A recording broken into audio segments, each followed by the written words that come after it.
నా ప్రియ సహోదరి సహోదరుడా, యేసుక్రీస్తు నామమందు మీ అందరికీ నా శుభాభివందనములు. నా ప్రియ సహోదరి సహోదరుడా, మీరు ప్రతిరోజు ఈ కార్యక్రమాన్ని చూసి మీరు ఆశీర్వదింపబడుతూ మీరు పొందిన ఆశీర్వాదాన్ని మాతో పంచుకుంటున్నందుకై మీకు కృతజ్ఞులై ఉన్నాను. హల్లెలూయా.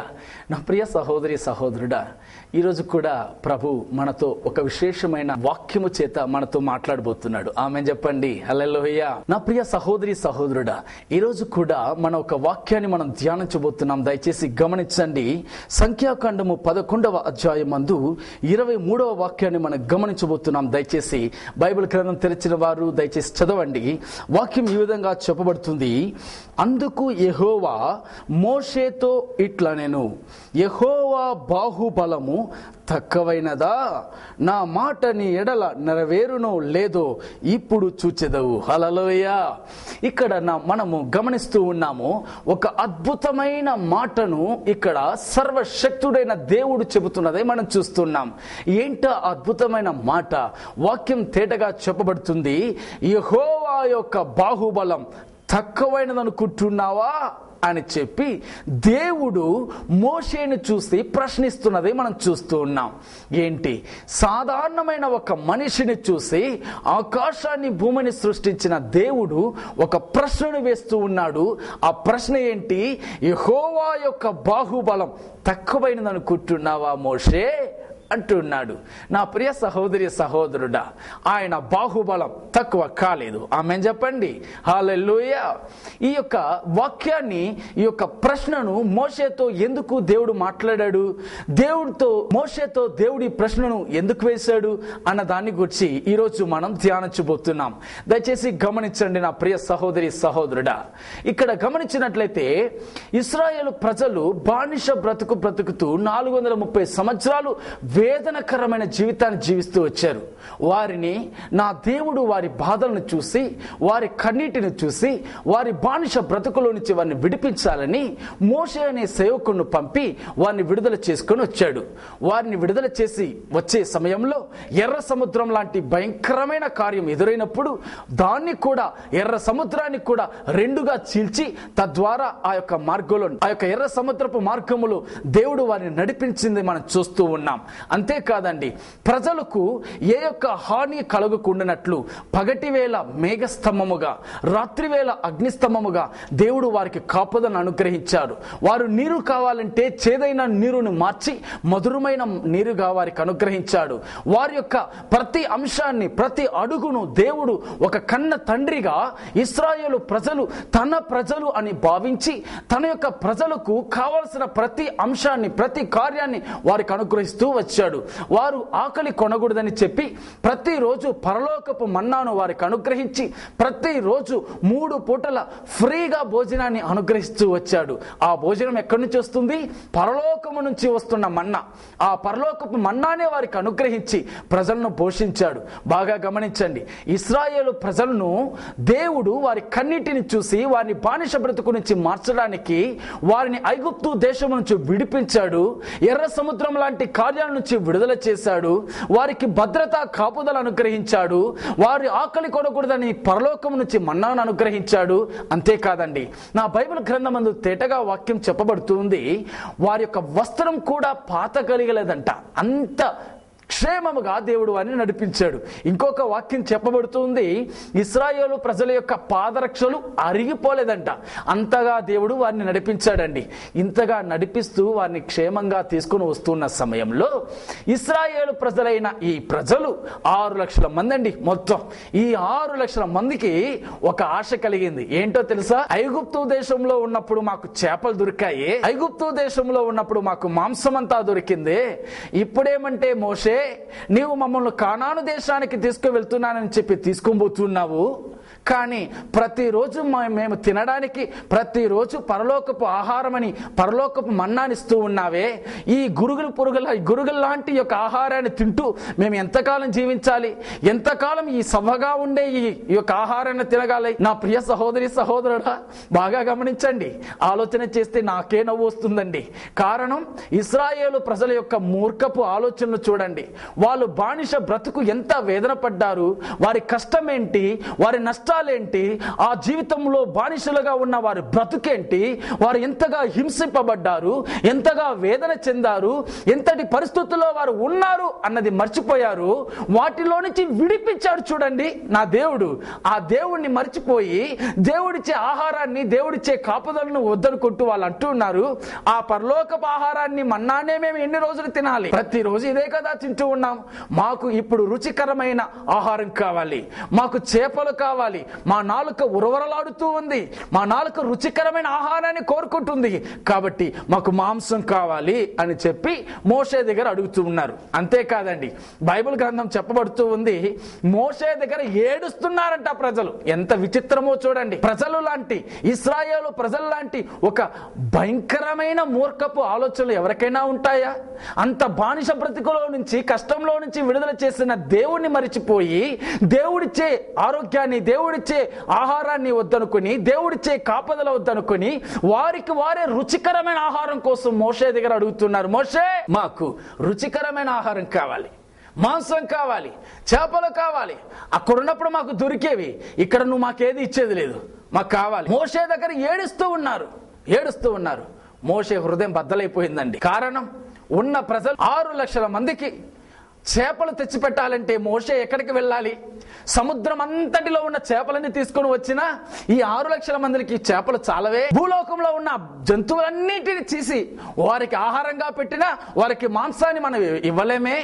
ఇటువంటి పరిస్థితుల్లో వారికి చేపలను, మాంసం నేనెక్కడి నుంచి ఇవ్వగలను? మోషే యొక్క హృదయ భారం ఏంటి? ప్రజలు పడుతున్న ఈ యొక్క వేదనకరమైన ఈ యొక్క చిన్న విషయంలో కూడా మోషే దగ్గర ఏడుస్తూ ఉన్నప్పుడు మోషే హృదయం బద్దలైపోయింది. దేవుడు ఎంత అద్భుతంగా వారిని విడుదల చేశాడు. 430 సంవత్సరాలు వారి కష్టాన్ని చూసి వారిని విడిపించిన దేవునికి కృతజ్ఞులుగా ఉండవలసిన ప్రజలు, దేవుణ్ణి స్తుతించవలసిన ప్రజలు దేవుణ్ణి మరిచిపోయి కడుపు కోసం, ఆహారం కోసం, రుచి కోసం ఆశపడుతున్నారండి. నా ప్రియ సహోదరి సహోదరుడా, రుచి కోసం ఆశపడుతున్నారండి. తద్వారా మోషే దగ్గర పోయి ఏడుస్తున్నారు, సణుగుతూ ఉన్నారు. మోషే కోపం వచ్చేసింది. నేను ఎక్కడికి వెళ్ళగలను? ఏడుస్తూ ఉన్నాడు. దేవుని పాదం దగ్గరికి వెళ్ళాడు. దేవా, ఇంతటి వేదనకరమైన పరిస్థితులు నేను తట్టుకోలేను, ఇకపైన ఇటువంటి పరిస్థితులు నాకు చాలయ్యా. ఈ ప్రజలను నేనేమన్నా కన్నానా? వారు నా గర్భంలో ఏమైనా పుట్టారా? వారిని ఇక్కడి నుంచి ఇకపైన నేను నడిపించడానికి నా వల్ల కాదయ్యా. నేను సాధారణమైన మనిషినే. 6 లక్షల మందికి చేపలు ఎక్కడి నుంచి తేగలను? 6 లక్షల మందికి భూమిలో ఉన్న జంతువులన్నీ కోసి పెట్టినా కూడా వారికి మాంసాలు ఇవ్వలేమే. అటువంటిది నేను ఎక్కడి నుంచి తేగలనని చెప్పి మోషే అనే దేవుని సేవకుడు దేవుని దగ్గర ఏడుస్తూ ఉన్నాడు. అప్పుడు నా దేవుడు మోషేని చూసి అంటున్నాడు, మోషే, వారు అడిగింటేంటి? చేపలు, మాంసమే కదా, ఇచ్చేయి అన్నాడు. ఏంటి ప్రభువా ఇచ్చేయి అంటున్నావు? ఒకరా, ఇద్దరా? చిన్న కుటుంబమా? 6 లక్షల మంది. నేను ఎక్కడి నుంచి తేగలను? నేను ఏం చేయగలను?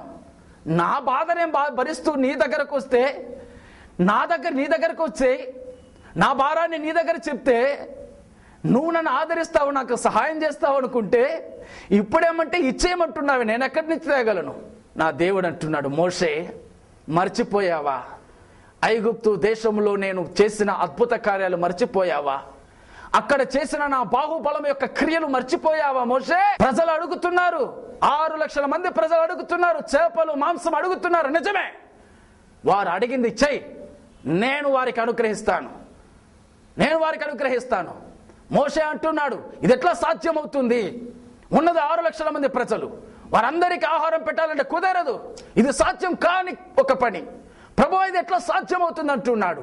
నా దేవుడు చెప్తున్నాడు, మోషే, యెహోవా యొక్క బాహుబలం తక్కువైందనుకుంటున్నావా? నీ జీవితంలో ఈ రోజు ఇశ్రాయేలు ప్రజల యొక్క జీవితంలో నేను చేయబోయే కార్యాన్ని నువ్వు చూడబోతున్నావు మోషే. మాంసం, చేపలు అడుగుతున్నారు కదా, వారికి నీ చేపలను, మాంసాన్ని నేను ఇవ్వబోతూ ఉన్నాను. 1 రోజు 2 రోజులు కాదు, 5 రోజులు 10 రోజులు కాదు, 1 నెల రోజులు నేను ఇవ్వబోతూ ఉన్నాను. 30 రోజుల వరకు ఆహారాన్ని ఇవ్వబోతూ ఉన్నాను. వారు కోరుకునే మాంసాన్ని ఇవ్వబోతూ ఉన్నాను. ఏ విధంగా ఇస్తానో తెలుసా? ఏదో గిల్లి కాదు, కొంచెం కాదు. ఎంత తింటారో తిని, ఎంతగా భుజిస్తారో భుజించని, నాసికా రంధ్రము నుంచి బయటకు వచ్చినంతగా అంతగా కూడా తిని వారు ఇక పైన మాంసమే మాకు వద్దు అని చెప్పి అసహ్యపడేంత వరకు నేను వారికి అద్భుతం చేయబోతున్నాను. మోషే, నీ యొక్క చూపులో ఇది అసాధ్యమే. మోషే, నీ యొక్క ఆలోచనలో ఇది అసాధ్యమే. కానీ అసాధ్యమైన వాటిని సాధ్యపరచడానికి నేను దిగివచ్చానని చెప్పి నా దేవుడు మోషేతో అంటున్నాడు. చప్పట్లు కొట్టి దేవుని మహిమపరచండి. హల్లెలూయా. నా ప్రియ సహోదరి సహోదరుడా, ఈ కార్యక్రమం ద్వారా దేవుడు నీతో మాట్లాడుతూ ఉన్నాడు. అయ్యా, నా జీవితంలో భయంకరమైన కొండలు ఎదురవుతున్నాయి, భయంకరమైన మెట్టలు ఎదురవుతున్నాయి, భయంకరమైన అరణ్య జీవితం ఎదురవుతుంది, భయంకరమైన పరిస్థితుల్లో నేను ఉన్నాను. నా సమస్య, నా అప్పుల సమస్య, నా వ్యాధి, నా కుటుంబంలో నా బానిస బ్రతుకు ఇంత అంతా కాదు. అయ్యో, నేను కుమిలిపోతూ ఉన్నాను. నా సమస్యను తీర్చడానికి యేసయ్య వల్ల అవుతుందా అని అనుకుంటున్నావేమో. నీకు ఒక శుభవార్త చెబుతున్నాను. మోషేని చూసి చెప్పిన అదే దేవుడు నిన్ను చూసి చెబుతూ ఉన్నాడు.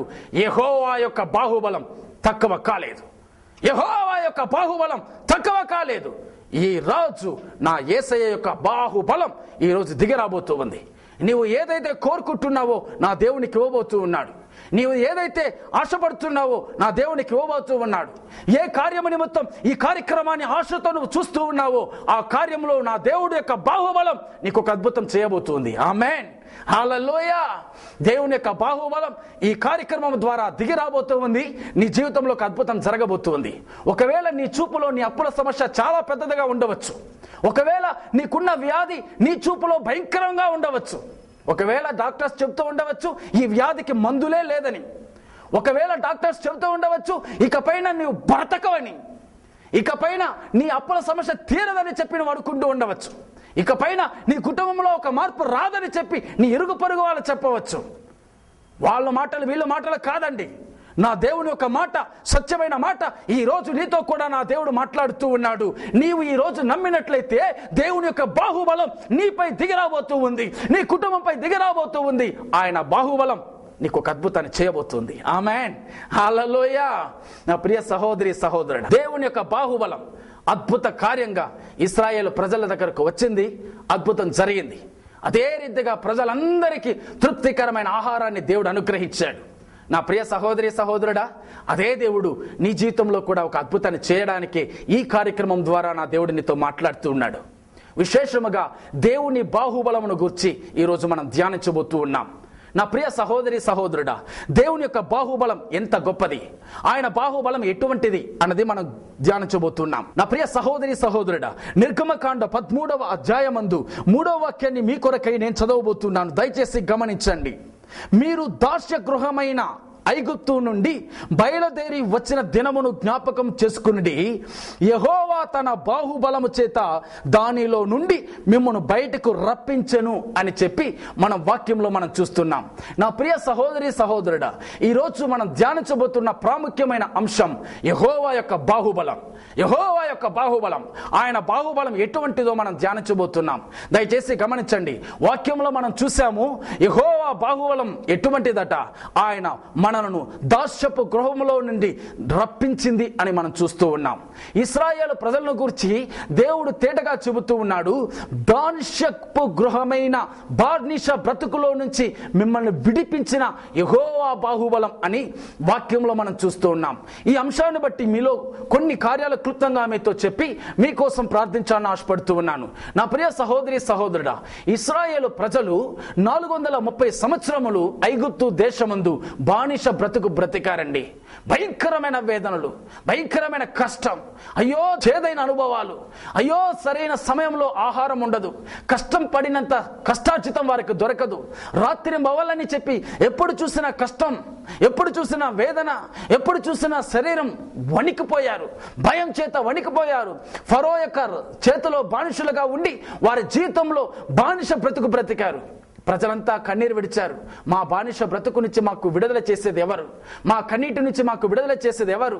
ఎవరు మా జీవితంలో ఒక మార్పుని ఇవ్వగలరని చెప్పి ప్రార్థన చేసినప్పుడు దేవుడు మోషే అనే దేవుని సేవకుని దగ్గర ముఖాముఖిగా మాట్లాడి, ఫరో దగ్గరకు వెళ్ళు, నేను నా ప్రజలను విడిపించబోతున్నానని చెప్పి దేవుడు మోషేతో చెప్పాడు. మోషే అదే విధంగా దేవుని దగ్గర అడుగుతూ ఉన్నాడు. మోషే దేవుని దగ్గర అడుగుతూ ఉన్నాడు, దేవా నేను ఏ విధంగా వెళ్ళగలను? ఒట్టి చేతులతో నేను వెళ్ళి నేను ఏం చేయగలనని చెప్పి అడిగినప్పుడు దేవుడు చెప్పాడు మోషే దగ్గర, మోషే, నీ చేతిలో ఉన్నది సాధారణమైన కర్ర కాదు. ఆ కర్రలో నూతనమైన శక్తిని నేను నీకు ఇస్తూ ఉన్నాను, నూతనమైన అధికారం నేను నీకు ఇస్తూ ఉన్నాను. భయపడకు. అదే ఫరో దగ్గరకు వెళ్ళు, ఆ కర్రను కింద పడవి, అది పాముగా మారుతుంది, అద్భుతాలు చేస్తుంది. నేను చెప్పినట్లు చెయ్యి, నా బాహుబలం నీతో కూడా ఉండబోతుంది, నా ప్రజలను విడిపించడానికి నా బాహుబలం వస్తుంది అని చెప్పాడు. వెంటనే మోషే తన చేతిలోని కర్రను తీసుకున్నాడు, తన సహోదరుడైన అహరోను తీసుకుని వెళ్ళాడు, ఫరో దగ్గరికి వెళ్ళాడు. ఐగుప్తు దేశంలో ఉన్న ఫరో దగ్గరికి వెళ్ళాడు. వెళ్ళి ఫరో దగ్గరికి వెళ్ళి నా ప్రజలను విడిపించు, దేవుణ్ణి ఆరాధించడానికి నేను తీసుకువెళ్ళాలని చెప్పినప్పుడు ఫరో అంటూ ఉన్నాడు, నేనెందుకు విడిపించాలి? 430 సంవత్సరాలుగా వారు నా దేశంలో బానిసలుగా ఉన్నారు, నీ మాట విని నేనెట్లా విడిపించను? నేను విడిపించను అంటూ ఉన్నాడు. వెంటనే మోషే ఏం చేశాడో తెలుసా? తన చేతిలో ఉన్న కర్రను కింద పడేశాడు. వెంటనే అది పాముగా మార్చబడింది. ఫరో భయపడిపోయాడు. ఏంటి కర్ర ఏంటి పాముగా మార్చబడిందని? నీకు మాత్రమైన విద్యలు తెలుసు, నాకు విద్యకాళ్ళు ఉన్నారని చెప్పి తన రాజ్యంలో ఉన్న శకునగాండులను అందరినీ పిలిపించాడు. వాళ్ళందరూ వచ్చారు. వచ్చిన వెంటనే వాళ్ళు కూడా కర్రని కింద పడేశారు. వేస్తే అది కూడా పాముగా మార్చబడింది. వెంటనే మోషే అనుకున్నాడు, నేను చేసిన అదే కార్యాన్ని వాళ్ళు కూడా చేస్తున్నారు ప్రభువా, ఏం చేయమంటావు అన్నాడు. తిరిగి ఫరో దగ్గరికి చెప్పాడు, ఫరో దగ్గరికి వెళ్ళు, నేను మరి ఒక కార్యాన్ని చేయబోతున్నాను అన్నాడు. మోషేతో చెప్పిన వెంటనే మోషే తిరిగి వెళ్ళాడు, ఫరో దగ్గరికి వెళ్ళాడు. ఫరో దగ్గరికి మళ్ళా అంటున్నాడు, నా ప్రజలను విడిపించని. లేదు లేదు నేను విడిపించను అన్నాడు. వెంటనే మోషే ఏటి దగ్గరికి వెళ్ళాడు. ఏటి దగ్గర కర్రను చాపిన వెంటనే, ఏటిని కొట్టిన వెంటనే ఏటిలో నీళ్ళంతా రక్తంగా మార్చబడింది. వెంటనే ఫరో యొక్క హృదయం ఇంకా భయం అయిపోయింది. ఏం చేయాలో తెలియక తన విద్యాగంటలు మరలా పిలిపించాడు. వారిని కూడా అదే విధంగా చేయమని చెప్పాడు. వాళ్ళు కూడా అదే విధంగా చేశారు. వెంటనే మోషే కోపం వచ్చేసింది. ఏంటి దేవా, నేను చేసే ప్రతి కార్యం వాళ్ళు చేస్తూ ఉన్నారు, నేను చేసే ప్రతి అంశం వాళ్ళు చేస్తూ ఉన్నారు. ఇప్పుడు దేవునికి, నిజమైన దేవునికి ఇతరులకు కలిగిన వ్యత్యాసాన్ని చూపించండి. ఏదో నేను కర్ర వేస్తున్నాను, అది వాళ్ళు కూడా వేస్తున్నారు, అది వాళ్ళకి జరుగుతుంది. ఆ విధంగా కాదు, ఏదో ఒక అద్భుతం జరగాలి, అది వారి వలన కాకూడదు. అటువంటి అద్భుతాన్ని ప్రభు చేయండి అన్నాడు. వెంటనే ప్రభు చెప్పాడు, వెళ్ళు వెళ్ళు, దేశపు నడి వీధికి వెళ్ళు, ఫరో రాజుని తీసుకువెళ్ళు, ఆ నడి వీధిలోనే ఆ ధూళిని మట్టిని కొట్టు కర్రతో అన్నాడు. కొట్టాడు. మట్టి అట్టే ధూళెట్ట పైకి లేచింది. పైకి లేచిన మట్టి పేళ్లుగా మార్చబడి అంతా దేశమంతా ప్రతి మనిషిలోను ప్రతి జంతువులోను ప్రాకిందట. నా ప్రియ సహోదరుడా, దేశంలోని ప్రజలంతా భయపడిపోయారు. ఏం చేయాలో తెలియని పరిస్థితుల్లో మార్చబడింది. ఫరోకు ఒక నమ్మకం అయింది, మన దేశంలో విద్యావంతులు ఉన్నారు, జ్ఞానవంతులు ఉన్నారు, శకునగాండ్రులు ఉన్నారు, వాళ్ళు కూడా ఇదే చేస్తారని చెప్పి వారిని రమ్మని చెప్పాడు. వాళ్ళు వచ్చారు. వారిని మట్టిని కొట్టి కొట్టి చూశారు. దూసి వస్తుందే కానీ అద్భుతం మాత్రం జరగలేదు. హల్లెలూయా. వెంటనే శకునగాండ్రులు అంటున్న మాట ఏంటో తెలుసా? వాక్యం తేటగా చెప్పబడుతుంది, ఇది మానవ శక్తి కాదు, ఇది దైవ శక్తి. హల్లెలూయా. ఇది మానవ శక్తి కాదు రాజా, ఇది మానవ శక్తి కాదు, ఇది దైవ శక్తి. అందువల్లే మేము కొట్టినప్పుడు మట్టి లేస్తుంది కానీ ఇది పేలుగా రావడం లేదు. ఈ మోషేలో దేవుడు ఉన్నాడు, ఈ మోషే కర్రలో అధికారం ఉంది, ఈ మోషే కర్రలో దేవుడి యొక్క అధికారం ఉంది. మోషేతో దేవుని బాహుబలం ఉంది, దేవుని హస్తం ఉంది. వీరిని జయించాలంటే, వీరిని ఎదుర్కోవాలంటే ఎవరి తరం కాదు. ప్రియ సహోదరి సహోదరుడా, మోషే సాధారణమైన వ్యక్తే, మోషే సాధారణమైన మనిషే. కానీ మోషే చేసినప్పుడు నా దేవుని బాహుబలం కార్యం చేసింది. మట్టి పైన కొట్టాడు ధూళిని, వెంటనే పేలుగా మార్చబడి దేశమంతా మార్చబడింది. నా ప్రియ సహోదరుడా, శకునగాండ్రులు ప్రతి ఒక్కరు భయపడిపోయారు. ఇది మానవ శక్తి కాదు, ఇది మాంత్రిక శక్తి కాదు, ఇది దైవ శక్తి, ఇది దేవుని బాహుబలం. ఆ దేవుని బాహుబలం ముందర మనం ఏం చేయలేము, ప్రజలు విడిపించేసేయండి అన్నాడు. అయినా ఫరో ఒప్పుకోలేదు. తరువాత దేవుని యొక్క బాహుబలం మరలా దిగి వచ్చింది. అద్భుతాలు చేశాడు, ఆశ్చర్యాలు చేశాడు. ఇకపైన ప్రజలను పెట్టుకుని ప్రయోజనం లేదు. దేశమే నాశనం అయిపోతుంది. ఇకపైన ప్రజలను పంపించేస్తామని చెప్పి పంపించేశాడు. నా ప్రియ సహోదరుడా సహోదరి, నా దేవుని యొక్క బాహుబలం అంత గొప్పదయ్యా. నా దేవుని యొక్క బాహుబలం ఇతరులు చేయలేని కార్యాలు చేస్తుందయ్యా. నా దేవుని యొక్క బాహుబలం ఏ మాంత్రికులు చేయలేని కార్యాలను నా దేవుని యొక్క హస్తం చేస్తుందయ్యా. నా ప్రియ సహోదరి సహోదరుడా, ఈ దేశంలో ఏ మాంత్రిక వ్యక్తి అయినా సరే, ఎటువంటి శకునగాండ్రులైనా సరే, నా దేవుని శక్తికి ముందర గడగడలాడిపోవలసిందే. ఆయన శక్తికి ముందు ఏ శక్తి లేదు. నజరేయుడైన యేసు నామములో మాత్రమే ఆ శక్తి ఉంది. ఆయన బాహుబలం ఈ రోజు నిన్ను కూడా తాకబోతూ ఉంది. నీ వ్యాధిని తాకబోతూ ఉంది, నీ సమస్యను తాకబోతూ ఉంది, నీ అప్పుల సమస్యను తాకబోతూ ఉంది. నీ కన్నీటిని చూసిన దేవుడు, నీ బాధను చూసిన దేవుడు ఈరోజు ఒక అద్భుతాన్ని చేయబోతూ ఉన్నాడు. నా ప్రియ సహోదరి సహోదరుడా, దేవుని బాహుబలం ఈ రోజు నీ కుటుంబానికి ఇప్పుడు ఆశీర్వదించబోతుంది. నా ప్రియ సహోదరి, కన్నీటి వేదనతో కుమిలిపోతున్నావేమో, కష్టముతో కుమిలిపోతున్నావేమో, కన్నీటి కుమిలిపోతున్నావేమో, భయపడకు. దేవుని బాహుబలం రాబోతూ ఉంది. దేవుని బాహుబలం నీ జీవితంలో అద్భుతం చేయబోతూ ఉంది. మోషేతో సాధారణంగా పంపించలేదయ్యా, నా బాహుబలం నీతో వస్తుంది. మోషే, నిన్ను ఒంటరిగా నేను పంపించడం లేదు, నా బాహుబలం నీతో వస్తుంది. ఫరో ఎదుట అద్భుతాలు నేను చేస్తానన్నాడు. అదేవిధంగా అద్భుతాలు చేశాడు. శకును గాండ్రులు కూడా భయపడిపోయారు. వాళ్ళే సాక్ష్యం చెబుతూ ఉన్నారు, అది దైవ శక్తి అని. నా ప్రియ సహోదరుడా, ఈ రోజు ఆ దైవ శక్తిని నువ్వు నమ్మినట్లయితే ఈ రోజు అదే యేసుక్రీస్తు నీ జీవితంలో ఒక అద్భుతాన్ని చేయబోతూ ఉన్నాడు. హల్లెలూయా. నా ప్రియ సహోదరి సహోదరుడా, ఆ దేవుని బాహుబలం నీ జీవితంలో కూడా ఒక అద్భుతాన్ని చేయబోతుంది. నా ప్రియ సహోదరుడా, ఒకరోజు యేసుక్రీస్తు అరణ్య ప్రదేశంలో 3 రోజుల ఉపవాస ప్రార్థనలు పెట్టాడండి. చాలా వేల మంది ప్రజలు చేశారు. సుమారు 5,000 మంది పురుషులు మాత్రమే. స్త్రీలు ఇంకా ఎంతమంది ఉంటారో కొంచెం ఆలోచన చేసి చూడండి. పిల్లలు ఎంతమంది ఉంటారో ఆలోచన చేసి చూడండి. మొత్తం పైన నేను అనుకుంటున్నాను 20,000 మంది దాకా ఆ యొక్క ఉపవాస కుడికలో కలుసుకుని ఉండి ఉండవచ్చు. ఈ ఉపవాస కుడికలో 3 రోజులు ఉపవాస కుడిక, 3 రోజులు కుడికలు అయిపోయాయి. యేసుక్రీస్తు చెప్తున్నాడు, అరణ్య ప్రాంతంలో వారు 3 రోజులుగా ఉపవాసంతో ఉన్నారు, ఏది ఆహారం తీసుకోలేదు, వారిని వట్టి చేతులతో పంపడం మంచిది కాదు, కాబట్టి వారికి ఆహారం ఇవ్వండి అని చెప్పి శిష్యులతో చెప్పాడు. వెంటనే శిష్యులు అంటున్నారు, అయ్యా మన దగ్గర డబ్బుంటే కదా ఆహారం తీసుకోవడానికి, డబ్బులు లేకుండా ఎక్కడి నుంచి మనం తేగలం అని చెప్పాడు. ఏంటి మన దగ్గర ఏ డబ్బులు లేదా అన్నాడు. శిష్యులు అంటారు, మన దగ్గర ఏ డబ్బులు లేరు, ఎవరి దగ్గర ఏం డబ్బులు లేదన్నాడు. సరే ఆ ప్రజలు అడగండి, ఎవరి దగ్గర ఏదైనా ఉందని అడగమని చెప్పాడు. అందరూ అంటున్నారు, మా దగ్గర ఏం లేదు, మా దగ్గర ఏం లేదు అంటున్నారు. చిన్నపిల్లాడు అతను ఏం చేశాడు, ఒక 5 రొట్టెలు 2 చేపలు తీసుకుని వచ్చాడు. ప్రభువా, ఈ 2 చేపలు 5 రొట్టెలు మాత్రం నా దగ్గర ఉన్నాయి అని చెప్పాడు. చూడండి, బాగా గమనించండి, 5 రొట్టెలు 2 చేపలు ఉన్నాయి. కానీ ఉన్న ప్రజలు ఎంతమంది? పురుషులు మాత్రం 5,000 మంది. స్త్రీలు ఎన్ని వేలో చెప్పలేదు, పిల్లలు ఎంతమంది వేలో చెప్పలేదు. సుమారు నేను అనుకుంటున్నాను 20,000 మంది ఉన్నారు. 20,000 మందికి 5 రొట్టెలు 2 చేపలు మాత్రమే ఉన్నాయి. వీటిని బట్టి వారిని భుజించాలి, వారు ఆహారం తీసుకోవాలి. ఏం చేయాలి ఆలోచన చేసి చూడండి. నా ప్రియ సహోదరి సహోదరుడా, ఇటువంటి సమయంలోనే దేవుని యొక్క బాహుబలం క్రియేట్ చేసిందండి. దేవుడు ఏం చేశాడు తెలుసా? ఆ బాలుని దగ్గర నుంచి ఆ రొట్టెను, ఆ చేపలను తీసుకున్నాడు. రెండిటిని 2 చేతులు పెట్టి ఆకాశం వైపు కళ్ళెత్తాడు. దేవుని వైపు కళ్ళెత్తి చూసి, దేవా నీ బాహుబలం తాకునుగాక అన్నాడు. వెంటనే దేవుని యొక్క బాహుబలం ముట్టింది. దానంతా పంచిపెట్టమని చెప్పాడు. అందరికీ పంచిపెడుతూ ఉన్నారు. ప్రియ సహోదరి సహోదరుడా, వాక్యం తేటగా చెప్పబడుతూ ఉంది. అక్కడ ఉన్న 5,000 మంది పురుషులు, స్త్రీలు, చిన్నపిల్లలు అందరూ తృప్తిగా తిని 12 గంపలు మరలా మిగిలాయట. హల్లెలూయా. నా ప్రియ సహోదరి సహోదరుడా, ఈరోజు నా దేవుడి యొక్క ఆశీర్వాదం ఎంత గొప్పదో తెలుసా? ఆయన నిన్ను నన్ను తృప్తిగా పంపించే దేవుడు. ఆమేన్ చెప్పండి. హల్లెలూయా.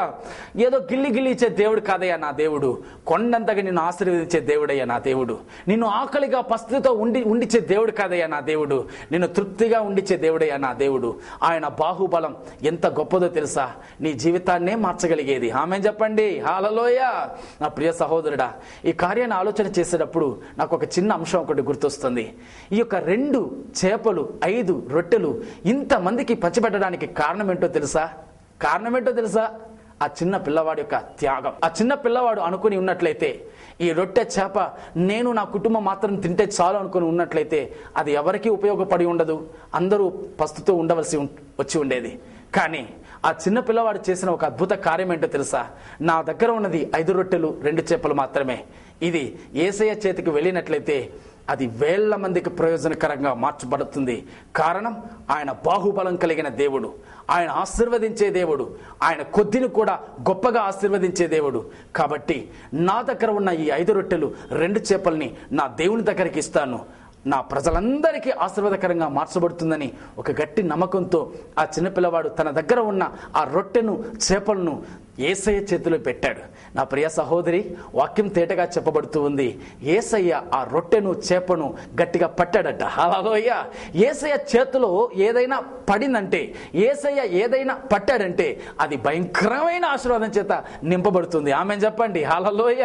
నా ప్రియ సహోదరుడా, దేవుని బాహుబలాన్ని మీరు గమనించినట్లయితే 5 రొట్టెలు 2 చేపలే ఆ ప్రజలందరూ తృప్తిగా భోంచేసి తృప్తి కలిగిన వారి ఇంటికి వెళ్ళడం జరుగుతున్నది మనం చూస్తున్నాం. 12 గంపల ఆహారం మిగిలింది మనం చూస్తున్నాం. నా ప్రియ సహోదరుడా, నీ జీవితంలో కూడా, నీ కుటుంబంలో కూడా నీవు యేసయ్య చేతిలో ఉన్నట్లయితే, నీ జీవితంలో కూడా నీ కుటుంబం యేసయ్యకు సమర్పించినట్లయితే, నా కుటుంబం ప్రభువా నీ చేతికి అప్పగిస్తున్నానని చెప్పి నీ జీవితాన్ని యేసయ్యకు అప్పగించినట్లయితే నీ జీవితం కూడా ఆశీర్వదింపబడుతుంది. హల్లెలూయా. నా ప్రియ సహోదరుడా, ఒకటేనండి అద్భుతానికి ఒక కీ ఏంటి అంటే, నీ చేతిలో ఉన్నది దేవునికి ఇవ్వు. నీ చేతిలో ఏముంటుంది? నా ప్రియ సహోదరి సహోదరుడా, నీలో ఉన్న హృదయాన్ని, నీలో ఉన్న విశ్వాసాన్ని దేవుని చేతిలో పెట్టు. దేవా నా జీవితంలో నేను వట్టిదానిగా ఉన్నానయ్యా. దేవా నా జీవితంలో నేను అప్పుల సమస్యతో ఉన్నానయ్యా. దేవా నా జీవితంలో వ్యాధితో ఉన్నానయ్యా. నాకు ఒక విడుదల కావాలి. నన్ను ఆశీర్వదించండి. నా జీవితంలో ఎదురవుతున్న ఈ కష్టం నుంచి, ఈ అవమానాల నుంచి నాకు ఒక విడుదల చేయండి. నా జీవితాన్ని, నా కుటుంబాన్ని నీ చేతికి ఇస్తున్నానయ్యా అని చెప్పి నీ కుటుంబాన్ని దేవుని చేతికి అప్పగించి చూడు. దేవుడు నీ కుటుంబాన్ని పట్టినట్లయితే, దేవుని యొక్క హస్తంలో నీ కుటుంబం పడినట్లయితే నీ కుటుంబం ఆశీర్వదింపబడుతుంది. దేవుని యొక్క ఆశీర్వాదం నీ కుటుంబానికి వస్తుంది. నా ప్రియ సహోదరి సహోదరుడా, దేవుని యొక్క బాహుబలం నీకు ఒక ఆశీర్వాదాన్ని అనుగ్రహిస్తుంది. హల్లెలూయా. హల్లెలూయా. కారణం, నేను ఆరాధించే దేవుని యొక్క బాహుబలం ఈ రోజు కూడా తక్కువ కాలేదయ్యా. ఈ రోజు కూడా ఆయన శక్తి తక్కువ కాలేదయ్యా. నీ కుటుంబంలో అద్భుతం చేస్తుంది. ఒకే ఒక అంశం మాత్రం నువ్వు చేయవలసిన కార్యం ఏంటో తెలుసా? నీ జీవితాన్ని ఆయన చేతికి అప్పగించి చూడు. నీ కుటుంబాన్ని ఆయన చేతికి అప్పగించి చూడు. ఒక మంచి తీర్మానంతో, దేవన్న నీ సన్నిధిలో నా జీవితాన్ని సమర్పిస్తున్నానే అని చెప్పి, నా హృదయాన్ని నీకు ఇస్తున్నానే అని చెప్పి దేవుని విశ్వాసం వచ్చి చూడు. ఆ నజరేయుడైన యేసు నిన్ను తాకబోతూ ఉన్నాడు. ఎంత భయంకరమైన అప్పుల సమస్యలో నువ్వు కూరుకుపోయి ఉన్నా నిన్ను విడిపించడానికి నా యేసయ్యకు సమర్థుడుగా ఉన్నాడు. కారణం, ఆయన బాహుబలం ఈ రోజు తక్కువ కాలేదయ్యా. ఎంత భయంకరమైన వ్యాధి అయినా సరే నిన్ను స్వస్థపరచడానికి నా దేవుని బాహుబలం ఇప్పుడు దిగిరాబోతుంది. ఆమేన్. హల్లెలూయా. ఇప్పుడు మీకోసం నేను ప్రార్థన చేయబోతున్నాను. దయచేసి ఉన్న స్థలంలోనే మనం ప్రార్థన చేయబోతున్నాం. తలల వంచి మనం ప్రార్థన చేయబోతున్నాం. పరిశుద్ధ తండ్రి, నజరేయుడైన యేసుక్రీస్తు నామములో మీ వైపు కన్నులెత్తి చూస్తున్నామయ్యా. మోషేను చూసి యెహోవా యొక్క బాహుబలం తక్కువైనది అనుకుంటున్నావా అని ప్రశ్న వేసిన అదే దేవుడు ఈ రోజు ఈ కార్యక్రమాన్ని చూస్తున్న ప్రతి ఒక్కరి యొక్క కుటుంబంలో మీ యొక్క బాహుబలాన్ని ఇప్పుడు చాపి, మీ బలమైన హస్తాన్ని ఇప్పుడు చాపి, ఇప్పుడు ప్రభువా వేదనతో కన్నీటితో ఉన్న ప్రతి కుటుంబానికి ఒక ఆశీర్వాదాన్ని అనుగ్రహించమని ప్రార్థిస్తున్నాను. ప్రభువా, మోకరించి నా జీవితాన్ని నీకు సమర్పిస్తున్నాను, నా యవ్వన జీవితాన్ని నీకు అర్పిస్తున్నాను, నా కుటుంబాన్ని నీకు అర్పిస్తున్నానని చెప్పి ప్రార్థిస్తున్న ప్రతి వ్యక్తి కొరకు, ప్రతి సహోదరి కొరకు ప్రార్థిస్తున్నాను. వారి జీవితాలను పరిమళింపజేయండి. మీ బాహుబలం ఇప్పుడు వారి జీవితంలో ఒక అద్భుతం చేయును గాక. విశేషముగా వారి అప్పుల సమస్యల నుంచి వారిని విడుదల చేయును కాక. విశేషముగా వారి ఎటువంటి తీరని వ్యాధులైన యేసు నామములో స్వస్థత కలుగును గాక. అద్భుతం చేయండి, ఆశ్చర్యం చేయండి. యేసుక్రీస్తు నామములో తండ్రి. ఆమేన్. ఆమేన్. నా ప్రియ సహోదరి సహోదరుడా, మీరు పొందిన ఆశీర్వాదాన్ని మాతో పంచుకోవడం మర్చిపోకండి. ఆమేన్. హల్లెలూయా. Praise lord.